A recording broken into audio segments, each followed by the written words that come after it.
Maghintay ka lang. Mamaya, babalik ang aking Panginoon, at sa araw na iyon, makikita mo. Iyan ang magiging huling araw mo sa buhay. Lumipat ang eksena sa hangganan kung saan nakahandusay ang di mabilang na sundalo. Isang general ang nakatayo sa gitna ng mga bangkay at sinabi, gusto mo ang listahan ng bawat magsasaka na naglilingkod sa hukbo? Hindi ba? Tumango ang sundalong kaaway. Oo, general. Tama iyan. Pero tingnan mo, kung makikipagtulungan ka, hahayaan kitang mabuhay.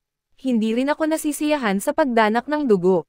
Laging mas mabuti na ayusin ang mga bagay ng mapayapa. At saka, bakit sasayangin mo ang iyong buhay sa paglilingkod sa kawawang maliit na hukbo na ito? Sumama ka sa amin sa lalong madaling panahon. Sasakupan namin ang buong mundong ito. Kapag nasakop na namin ang lahat, gagantimpalaan ka ng husto sa pagpanig sa amin. Tumawa ang general ng may panunuya. Pagkatapos ay itinaas niya ang kanyang gitnang daliri, nakakaakit na alok, ngunit mas gugustuhin kong mamatay para sa aking bansa kaysa mabuhay ng 100 taon bilang isang traidor. Naglaho ang ngiti ng kaaway. Kung iyan ang nais mo, malugod ko itong tutuperan. At sa gayon, pinatay niya ang general noon din. Bigla na lang, lumitaw ang dalawang pape at yumuko. Lumuhad at nagsalita. Patawarin ninyo ako, nabigo ako. Hindi ko nakuha ang listahan na hiniling ninyo. Ang isang magkukumpirma kung patay na ba si Ingsu o hindi. Hindi ko alam kung anong problema sa mga bastos na ito. Mas gugustuhin pa nilang mamatay kaysa ipagkanulo ang kanilang bansa. Idineklara ng mga pape na hindi na nila kailangan ang listahang iyon at sinabi sa kanya na maaari na siyang umalis. Ipinaliwanag nila na nagbago ang buong sitwasyon dahil nahanap na nila ang sagot na hinahanap nila. Nakabalik na si Ingsu. Kitang-kita ang pagkabigla nang sumigaw siya ng hindi makapaniwala, buhay ba talaga si Ingsu? Ngunit hindi ba patay na siya? Kalmadong sumagot ang mga pape na kinumpirma ng pamilya Grandma ang pagkabuhay ni Ingsu. Idinagdag nila na nagsimula na ring magkalat ng chismis ang mga tao mula sa Lu Mountain na nagsasabing nakita nila si Ingsu. Gayunpaman, hindi pa nabeberipika ang pagiging totoo ng balitang ito. Nagalok kung gusto ninyo, maaari akong mag-imbestiga mismo. Ngunit agad na tinanggihan ng mga pape ang ideya. Hindi na iyon kailangan. Gawin mo lang ang sinabi sa iyo. Gawin mo lang ang sinabi sa iyo. Hindi mo kailangan gamitin ang sarili mong pagpapasya. Mayroon tayong iba't ibang tao para sa iba't ibang gawain. Malapit na rin tayong makakuha ng bagong impormasyon. Ipinaalala nila sa kanya na sila ay mga dayuhang cultivator. Ngunit ngayon, ang mga puwersang Chino na dating may kapangyarihan sa bansa, ang kapangyarihang iyon ay tila nawawala at ipinapalagay nila na ang bansang iyon ay nasa matinding kagipitan. Pagkatapos ng lahat, ito ang unang mawawalan ng lakas. Sa ibang lugar, sinabi ni Luan, ayon sa sinasabi mo, lahat ng pangunahing angkan ay gustong makipagkita sa kanya. Sinasabi nilang ngayong nakabalik na ang binata, gusto nilang ipakita ang kanilang paggalang. Gayunpaman, kinutya ni Grandma ang ideya. Sinabi niya kay Luchin, huwag kang maging knave. Hindi totoo ang kanilang intensyon. Hindi sila darating upang magbigay galang. Darating sila upang imbestigahan kung ikaw ba talaga si Ingsu o hindi. Ipinaliwanag niya na ang kasaysayan ng kanilang pamilya ay napakatanda at ang kanilang mga ninuno ay nakapatay ng maraming miyembro ng ibang angkan. Ang ilan sa mga kaaway na iyon ay nagtago pa sa horror game upang mabuhay. Iyon mismo ang dahilan kung bakit kinamumuhian ng karamihan sa mga pangunahing angkan ang pamilya. Binalaan niya na kung sakaling kinailangan ng mga angkan na ito na makipagtulungan sa mga dayuhan upang sirain ang pamilya Ing, hindi sila magdadalawang isip kahit isang segundo.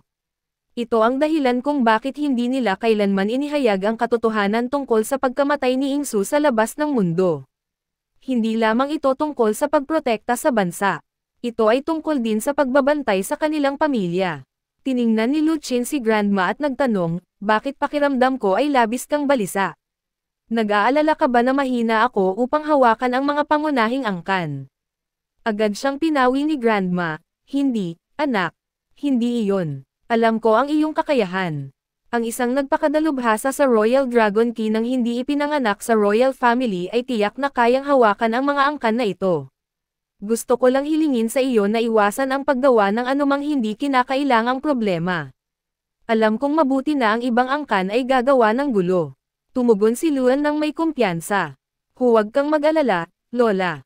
Kung sa tingin mo ay makakapaglagay ng daliri sa akin ang mga tinatawag mong makapangyarihang angkan na iyan, nagkakamali ka. Hindi nga sila kwalipikadong hamanin ako. Kaya, mangyaring tumigil ka na sa pag-aalala. Handa akong harapin ang anumang subukan nila. Tiningnan siya ni Lola ng nakangiti at sinabi, kung ganoon, tatawagan ko ang lahat ng pinuno ng angkan upang makipagkita sa iyo sa bundok. Pagkatapos lumayo, nagsimula siyang magsalita ng may pagkabahala. Ang taong iyon, si Luo, napakayabang niya. Nagsalita siya tungkol sa mga pangunahing angkan na parang wala lang, na parang hindi sila mahalaga. Siya ay isang hamak na may-ari ng bar na kumikilos na parang siya ay isang mahalagang tao. Sa totoo lang, wala siya, isang impostor lamang na ginagamit ang pangalan ng aking kapatid, at gayon pa man ay kumikilos siya na parang siya nga si Inso. Umiling siya at nagpatuloy. Hindi ko lang talaga maintindihan kung paano siya nagkaroon ng lakas ng loob na insultuhan ang mga pangunahing angkan. Ito ang mga angkan na hindi natin pinangangahasang saktan.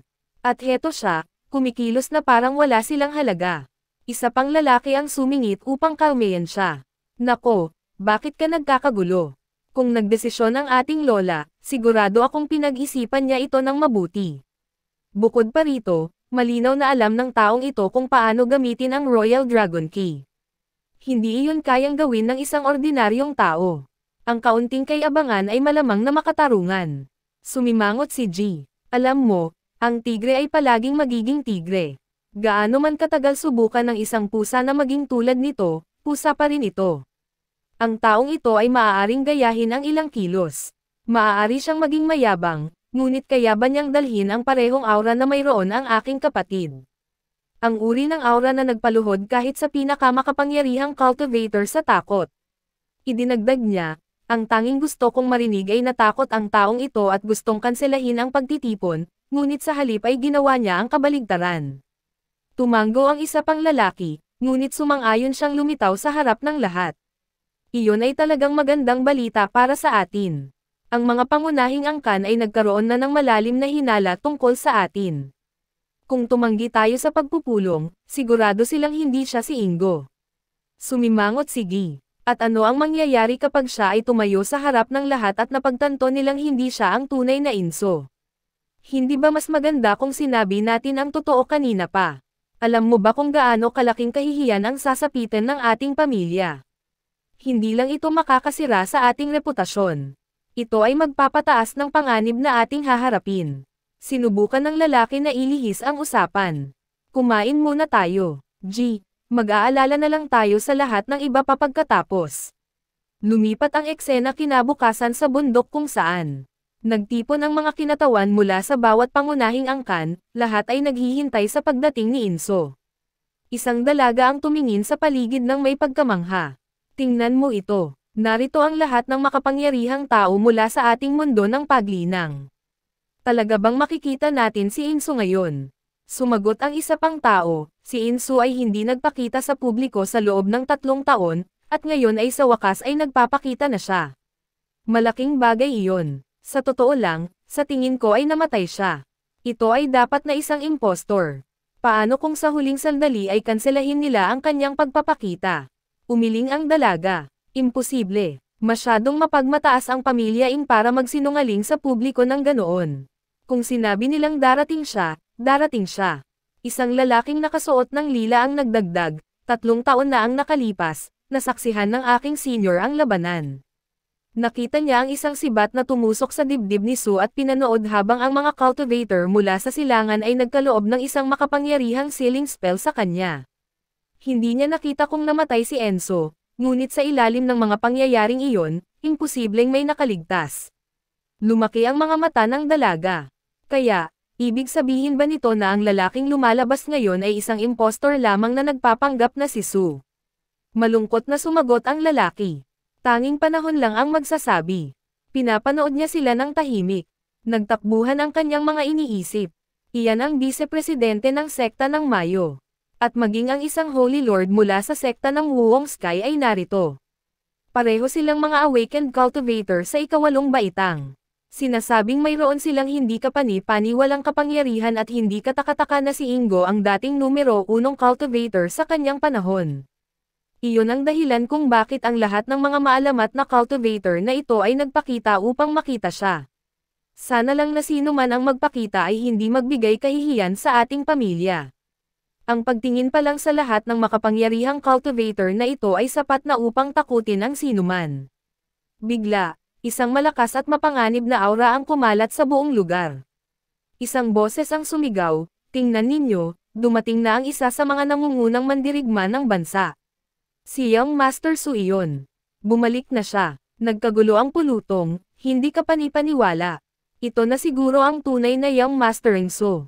Ngunit mukha siyang ibang-iba sa mga larawang nakapost sa online. Sumagot ang isang tao, iyon ay dahil peke ang mga larawang iyon. Walang totoong larawan niya online. Ang lalaking ito, siya ang tunay na Enso na nakatayo mismo sa harapan natin. Lumapit ang vice-presidente ng may sect, pinagmamasdan siyang mabuti. Ang aura niya ay kahanga-hanga, ngunit hindi siya isang awakened cultivator ng ika-9 na baitang. Ibig bang sabihin ay hindi pa gumagaling ang mga pinsala na sinabi mo? Kaya ba hindi umuusad ang kanyang cultivation? Sumigaw si Skjord na hindi niya maintindihan kung anong isyo ang nakikita ng iba sa binata. Sinabi niya na hindi niya maramdaman kahit isang bakas ng royal key sa loob ng katawan nito. Para sa kanya, tila gumamit ang binata ng isang uri ng soul-earring magic. Sa kabila ng nakatayo sa harap ng lahat, niloloko sila ng binata. Inamin ni Skjord na ang binata ay napakalakas. Ngunit hindi iyon ang tunay na isyo. Idineklara niya na patutunayan niya ito sa lahat. Sinabi ito, inaktibo ni Skjord ang kanyang Eye of God. Si G, na nakikita ang eksena, ay bamulong nang nagulat na wala sa kanila ang makakalabas ng buhay ngayon.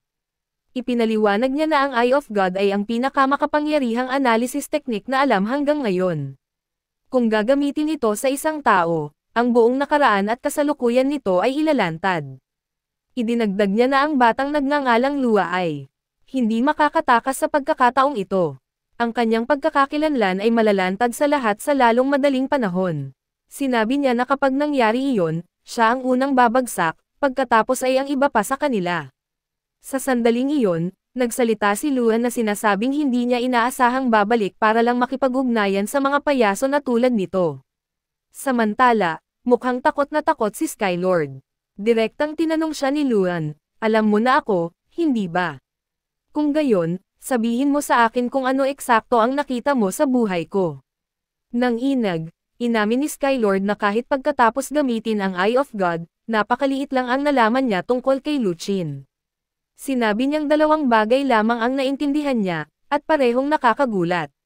Una, malapit nang maabot ni Ingo ang ika-9 na antas, isang mahalagang tagumpay. Ngunit kahit iyon ay hindi kasing gulat ng ikalawang pagtuklas. Sa loob ng katawan ni Enengso, nakakita siya ng isang buong universo, isang malawak na walang hanggang universo na hindi magtatapos. Narinig ito, iniutos ni Luan, "Hindi, wala sa inyo ang karapat-dapat na tumayo sa harap ko na nakataas ang ulo." Nang walang pag-aatubili, lumuhad si Skjord. Ang paningin ni Skjord na lumuluhod ay ikinagulat ng lahat ng naruroon. Nagbulungan ang pulutong, natulala. Ang isang ika-8 antas na cultivator na tulad ni Skjord ay lumuluhod. Ano ang nangyayari? Siya na parehong nagulat ay nagsabi na palagi niyang alam na mayabang at walang awa si Skjord. Hindi pa siya kailanman lumuhad sa harap ng sinuman. Kaya bakit ngayon? Pagkatapos ay kalmadong sinabi ni Luchin, "Pinagsabihan ko kayong lumuhad. Mukhang hindi ninyo naintindihan ang ibig kong sabihin. Mukhang kailangan kong ipaliwanag ito sa parehong paraan na ginawa ko kay Skjord. Kapag kumikilos ka ng mayabang sa harap ng isang mas makapangyarihan, ito ang nangyayari." Ang vice-presidente na nakikita ang lahat ng nangyayari ay nag-isip sa kanyang sarili na si Skjord ay mas makapangyarihan kaysa sa kanya. Gayunpaman, isang salita lamang mula kay Mingsu ang nagpaluhod sa kanya. Ngayon ay wala na siyang lakas ng loob na bumangon. Nalaman niya na ang pagpapakasama kay Inso ay maaaring magdulot ng kakilakilabot na kahihinatnan. Nagpa siya na mas mabuting magpasakop, lumuhad siya at magalang na sinabi, "Batang guro, isang karangalan na makilala ka.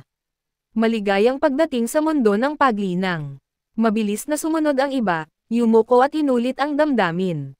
Batang Guro Ingso, ipinapakita namin sa iyo ang aming pinakamalalim na paggalang. Maligayang pagdating muli sa Jiangho City. Sa itaas nila, isang pape ang nanood ng buong eksena mula sa langit. Habang umaalis, bumulong siya, buhay pa rin si Inso. Lumipat ang eksena. Sa ibang lugar, isang masamang cultivator, na malinaw na nababalisa, ang nagtanong, ano ang dapat nating gawin ngayon? Buhay pa rin si Inso. Dapat ba nating baguhin ang ating plano o magpatuloy tulad ng dati? Isang lalaking pape ang malungkot na sumagot na hanggat buhay si Enzo, hindi magtatagumpay ang kanilang mga plano. Sa ngayon, kailangan nilang ihinto ang lahat ng operasyon. Kung may kumpiyansa si Enzo na magpakita ng buong tapang sa harap ng mundo, tiyak na marami siyang alas sa manggas. Walang saysay ang direkta siyang harapin. Ipinaalala niya sa kanila na ang kanilang tunay na layunin ay hindi ang makipaglaban o pumatay. Ang kanilang tunay na layunin ay nasa hilagang kanluran kung saan nakatago ang isang ugat ng dragon, Dragon Vein. Ang lugar na iyon ay isang imbakan ng napakalaking espiritual na enerhiya. Kung makukuha nila ang enerhiyang iyon, sa wakas ay mabubuhay nilang muli ang kanilang God Emperor. Ang masamang cultivator ay bumulong na sana ay kasama na nila ang kanilang emperador. Kung naruroon siya, nilipol na sana niya ang kanilang mga kaaway sa isang iglap. Sa harap ng God Emperor, walang sino man ang may halaga.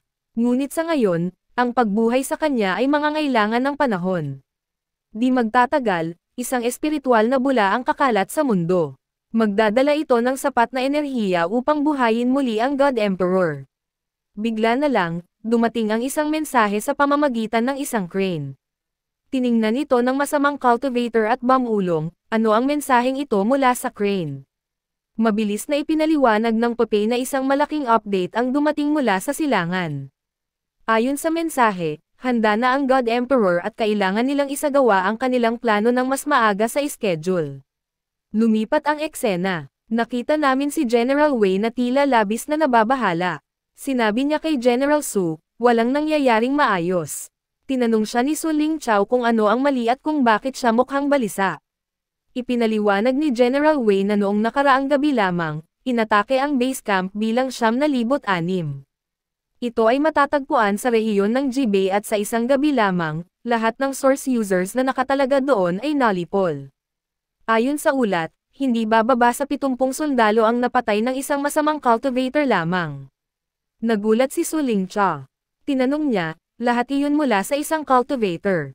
Napansin ba ito ng headquarters o binabaliwala nila ito tulad ng dati?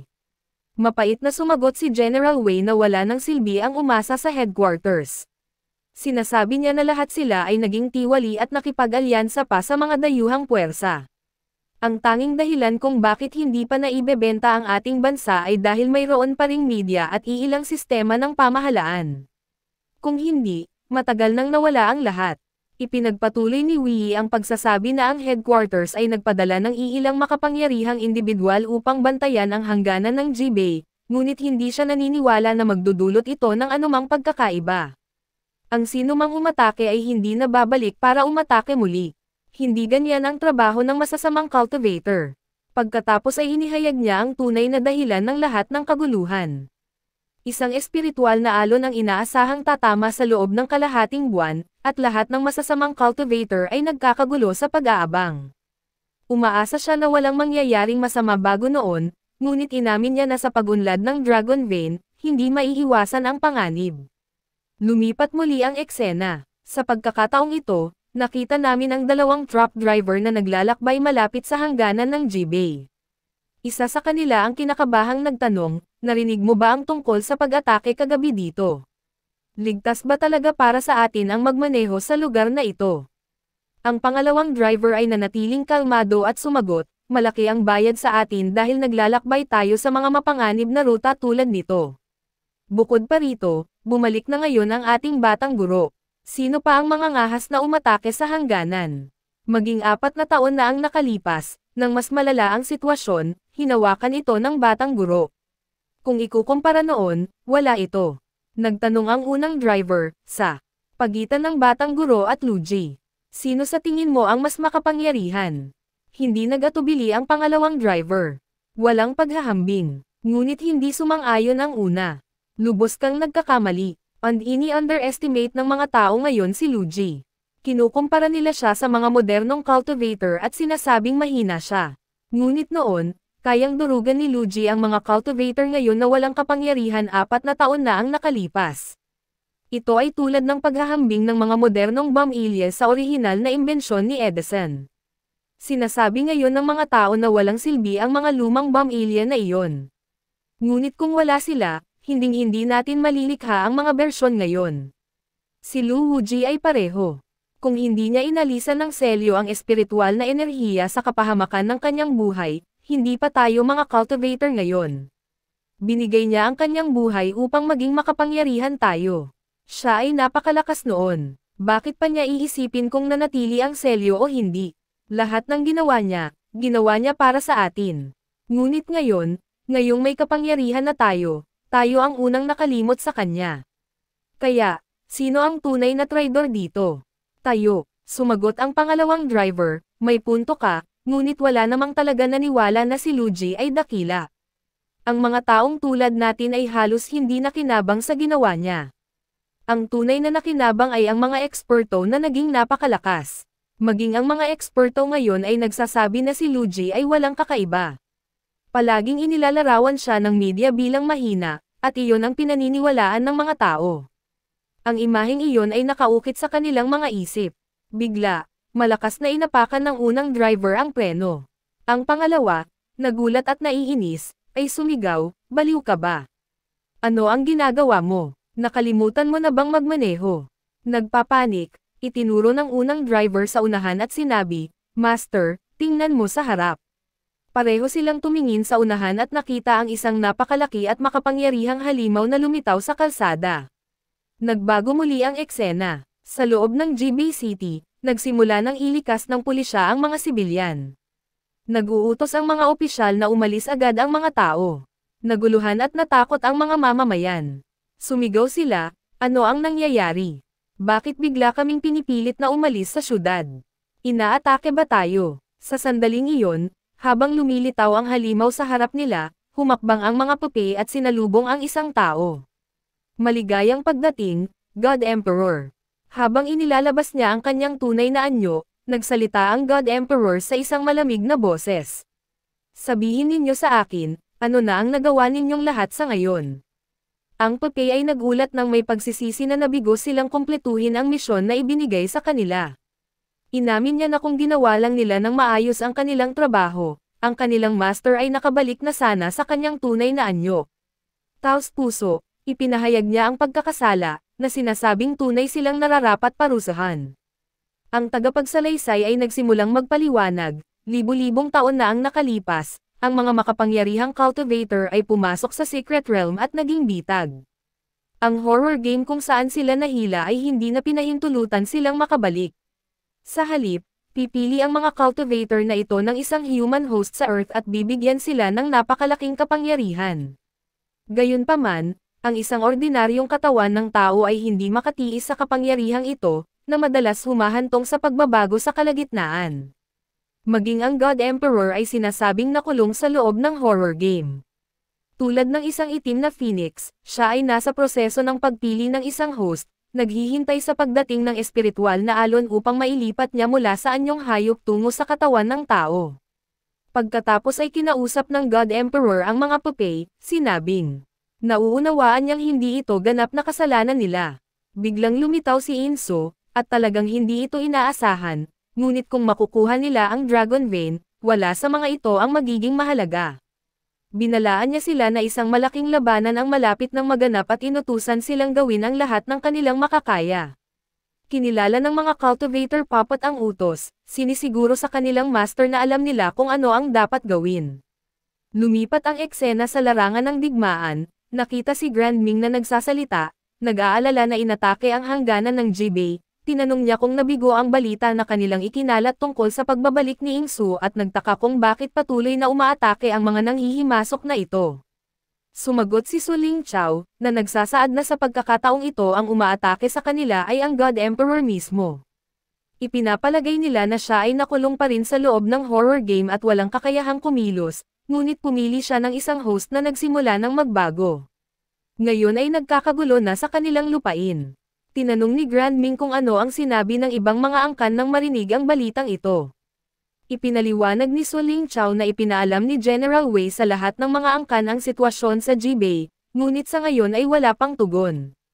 Walang desisyon ang nagawa. Samantala, nagpadala ang Army Headquarters ng isang koponan upang harapin ang banta.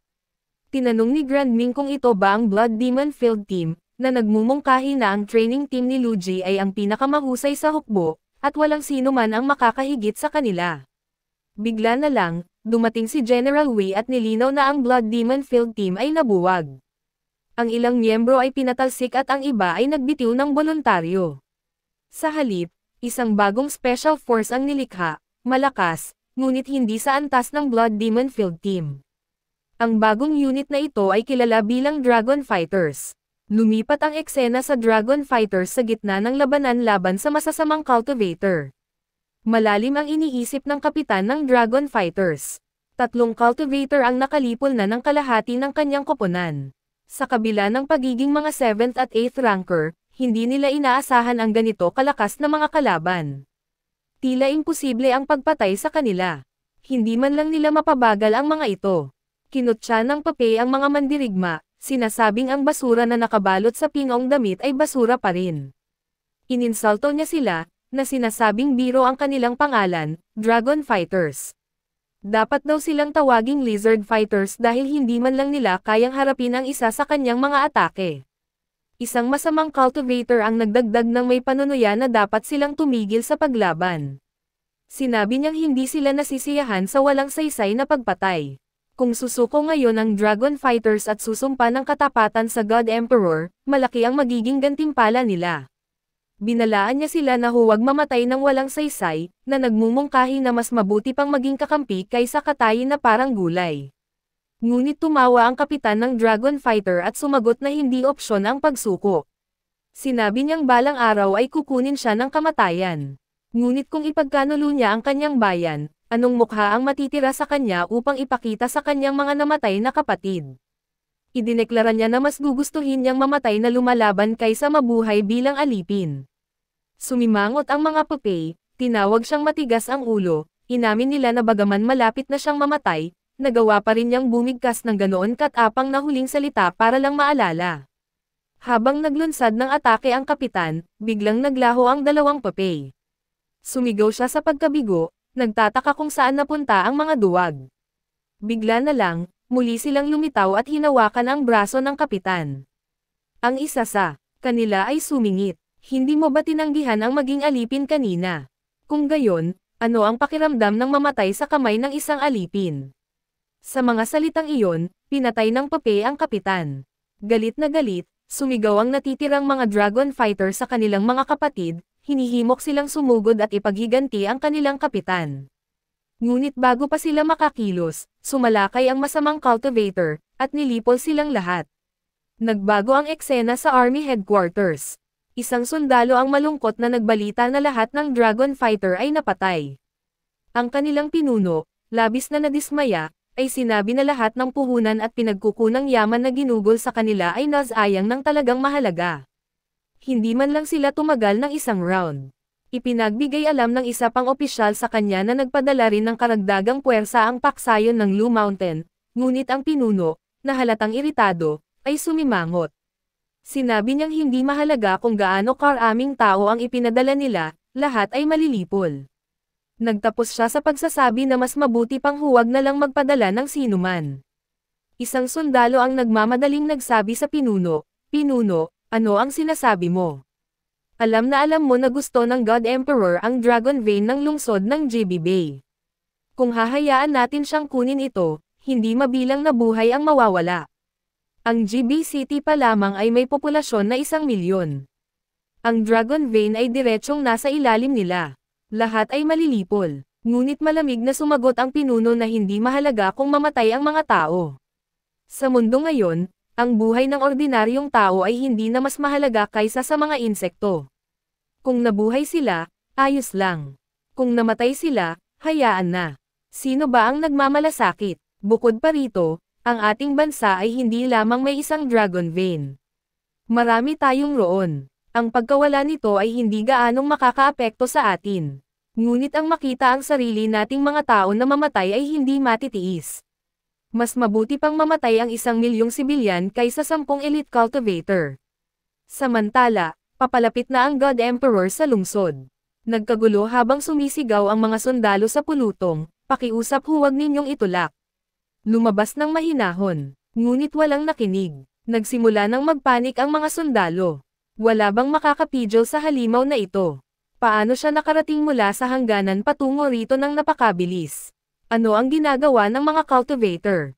Ano ang saysay ng pagbabayad sa kanila ng buwis kung iniiwan nila tayo sa oras ng ating pangangailangan? Bigla na lang, lumipad ang mga fighter plane sa lungsod. Sa loob ng military headquarters, sinuri ng mga commander ang banta. Ang ating target ay lumilipad sa 1,000 talampakan. Kailangan nating gamitin ang ating pinakamahuhusay na sandata. Ang mga fighter jet ay naglunsad ng mga missile sa God Emperor, ngunit walang silbi. Gamit ang kanyang demonyong enerhiya, winasak niya ang lahat ng ito sa loob ng 2 minuto. Sumigaw ang mga tao at tumakbo sa takot. Sinira ang ating lungsod sa harap ng ating mga mata.